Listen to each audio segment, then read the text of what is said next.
Hello, my lovelies, and welcome to the Moving Toward Better podcast. I'm your host, Karen Bemis from movingtowardbetter.com, and I'm here to help you live your best life powered by your unique and amazing personality.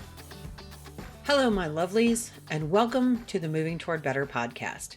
I'm your host, Karen Bemis.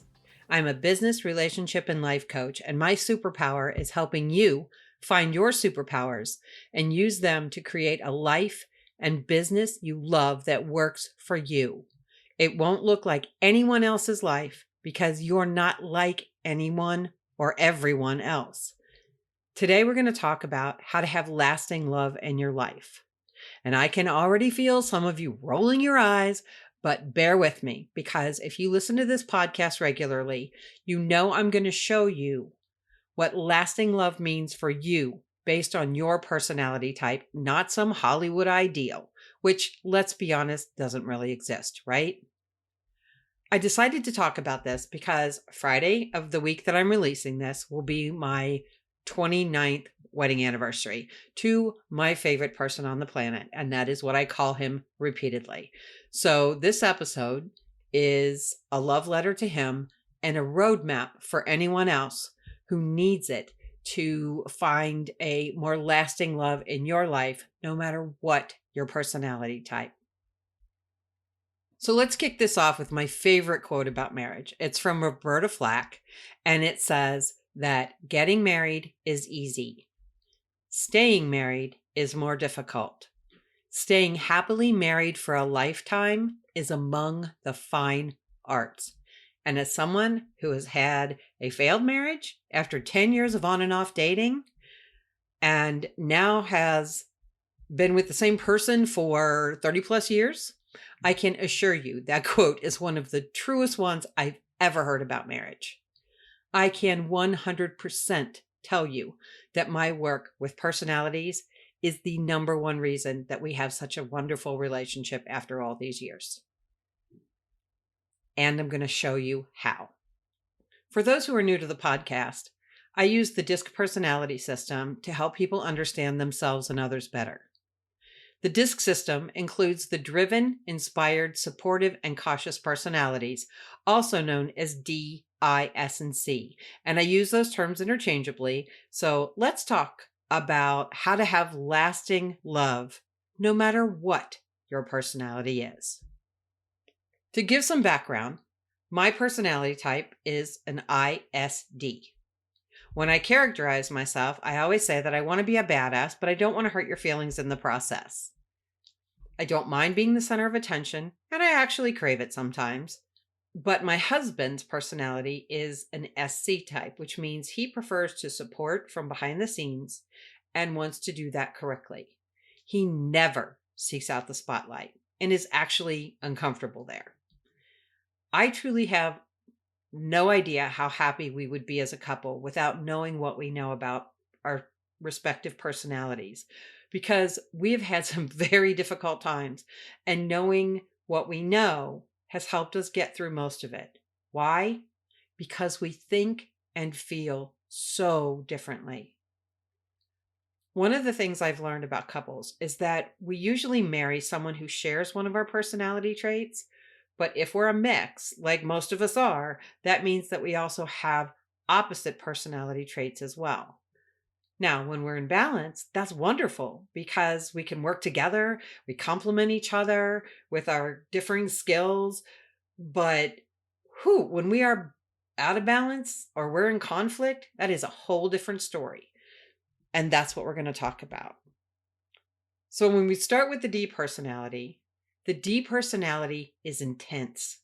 They're the type of people who see someone they like and zone right in. Women with a driven personality type have no problem making the first move. And once they realize this is their person, they are all in. That word lasting can be a challenge for them though, because the D personality likes variety. So if life gets boring, then they start thinking about ending the relationship. The important thing to remember is that if you have the D personality and you're married to someone with a C or an S personality, they don't crave the variety that you do. So it's your responsibility to bring that to the relationship. And before you get huffy about it, know that I'll be saying the same kind of things to your counterparts about stability and routine. The other thing to understand is that you can have variety in so many areas of your life and infuse a mutually beneficial amount of variety into your primary relationship, which should be agreed upon by both of you. If you're married to an I personality, that's very easy. If your partner is an S or C, it will be more complicated and require more communication. For the I personality, life and love needs to be fun. If you can make an I personality laugh, you immediately become more attractive. Help them to keep up with tasks they find boring, and you are in for life. Seriously. As I said, I'm an ISD. And when I was pregnant with our first child, who's now 28 years old, my husband and I were riding in a car, and I don't even remember what the conversation was about. But he said something was total bull hockey. And I don't know why, but it struck me funny, even though he wasn't trying to be particularly funny. And for those of you who've been pregnant, or that haven't been pregnant, sometimes pregnancy hormones do really weird things to you. But for that particular thing, I laughed on and off for hours over that comment, and it still makes me smile today. In fact, my husband actually occasionally pulls out that phrase, always at the exact right time, and it still makes me laugh. This is one of the many, many reasons that I still love that man like no other human. Trust me, make the I personality laugh, have fun with them, and you are connected forever. For the S personality, it's all about stability and support. An S personality needs to feel supported and stable to feel loved. In balance, they give as much as they receive, and they understand that other personalities don't need the amount of support that they need. I have a very high S, and one of the things I'm not fond of is housework. For those of you who are in the same boat, listen up to this one. There was a time I was feeling really taken for granted because I was doing nearly all the housework all the time because my husband was working very hard outside the home. If that's you, you know that no one notices when you do the dishes, but they certainly notice when you don't. And it got incredibly frustrating. So my husband and I devised this system, and it works really well for us. If I do something that was something I really didn't want to do, or something I'm particularly proud of, I tell or show him, and I actually ask for praise. I know that's difficult for an S personality because you much prefer to keep things quiet. But when you get out of balance and people don't notice your incredible contribution, you get passive aggressive, right? For those who don't speak fluent S personality, they are the kings and queens of passive aggressiveness, which they often disguise in a question. Be careful, my friends, because that's a trap. For the C personality, while you are reserved and task-oriented, you are often the most sensitive to others' criticism, especially when someone criticizes your work. The C personality is hands down the most critical of themselves because they're perfectionists. In balance, they're able to understand that others don't see how much effort they've put into their work, whether on the job or at home. One of the best examples of this is my wedding cake. I got married in the time of multiple tears and fountains, and that is exactly what my sister-in-law made for me as a wedding cake. I absolutely loved my cake in every way. It looked amazing, and it tasted even better. My sister-in-law who made the cake would roll her eyes every time I talked about it, and I finally asked her what the problem was, and she said, the icing ran. I looked at her with my ISD naivete, and I asked, who in the world would know that? And she named a mutual friend of ours. Then it was my turn to roll my eyes, right?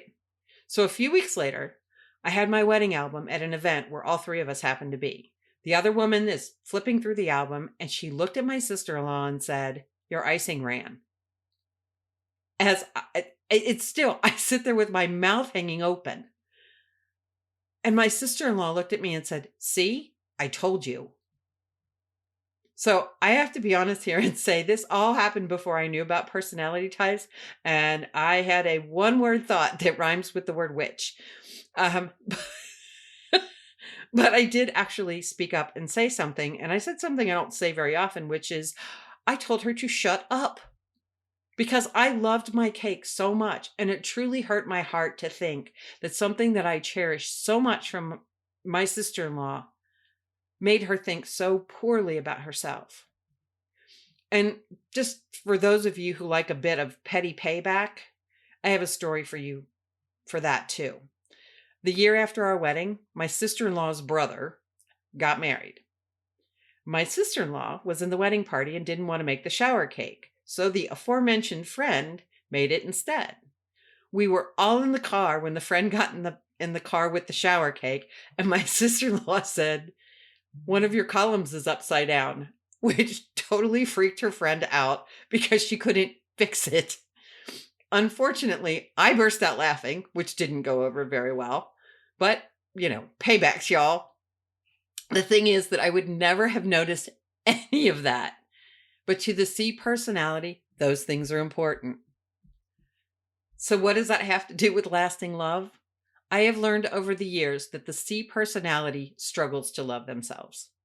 So they struggle to give and receive that love from others.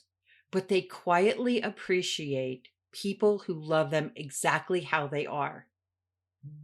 I guarantee that whatever you compliment them on, they'll tell you all the mistakes involved. But they truly relish that some people love them and what they produce. And someday they may actually tell you that. Not everybody knows that I was married before this marriage to my high school sweetheart. I always say that we were the best friends who loved each other, who also made the mistake of thinking we were in love with each other. We dated 10 years off and on before our messed up 3-year marriage. But when we split up, he asked me a profound question. He asked me what I thought he should do differently to make it last the next time. And I gave what I now think is a pretty profound answer. I told him that he needed to decide that he could live with all the things he thought were wrong with his future partner for the rest of his life. And that's what DISC has done for my marriage, for my parenting, my friendships, my business, and my life. It's why I'm still madly in love with a man who is incredibly different than I am, and why I appreciate him more than I ever would have without this knowledge. I understand why he backs off from confrontation and reads a book, and why I move and get something accomplished with the same feelings. It's what helped us raise 3 children that were very different from us, but also very much like us. And the thing is, if you want that kind of understanding in your life, if you want that kind of peace, if you want that kind of love that lasts, and who wouldn't, you need to get yourself a DISC assessment ASAP. To take that next step, you go to the Moving Toward Better homepage and you click the Request a Session button. That's the starting point. But if you want to take your life beyond a simple understanding of yourself and others, I double dog dare you to sign up for the Moving Toward Better Discover Better Weekend Retreat in September. That's where we're going to take everything that you learn about your personality, supercharge it in ways you can't even imagine, and give you that kind of lasting love in your life. If you sign up for the upgraded ticket, you get a personal assessment and follow-up included with your ticket purchase. Then at the retreat, we're going to take everything you learn in your assessment and teach you how to make every area of your life and business work in tandem with your personality rather than against it. Trust me, when you do that, you will live better than you ever dreamed you could. This will be a weekend to get away from the grind and absolutely crush it when you get back. You'll learn strategies you can implement instantly to make positive changes in your life and business. You're going to have fun. You're going to learn how to support those you love in ways that are meaningful to them and you. You'll learn how to get the best from yourself and other people by genuinely speaking their language without denying or burying yours. Tickets are limited, so reserve your spot today at movingtowardbetter.com/2022-September-retreat. It's going to be a great time to recharge, reinvigorate, and return to your life feeling amazing and better equipped to deal with everything in your world. So sign up today. To see all the ways that you can learn more about your personality and how to live better because of it, check out movingtowardbetter.com and get started on the best life for you and those you love most. Finally, if you know someone this episode can help, please share with them. We all deserve to have lasting love in our lives, so get on that today. Subscribe to the podcast on whatever platform you're listening to so you know when a new episode drops, and check for all the links in the show notes. It is truly my mission to help people upgrade their life, feel better in their own skin, and create a life they love, whatever that means for them. So until next time, keep moving toward better with your unique and amazing personality. Love you all, and I'll see you soon. At Moving Toward Better, it's our mission to help you live your best life powered by your unique and amazing personality. To make sure you never miss an episode, subscribe to the podcast today and head over to movingtowardbetter.com to learn more about how amazing your personality actually is. As always, all pertinent links are in the show notes. Thanks for listening, thanks for being you, and have a great day. Love you all.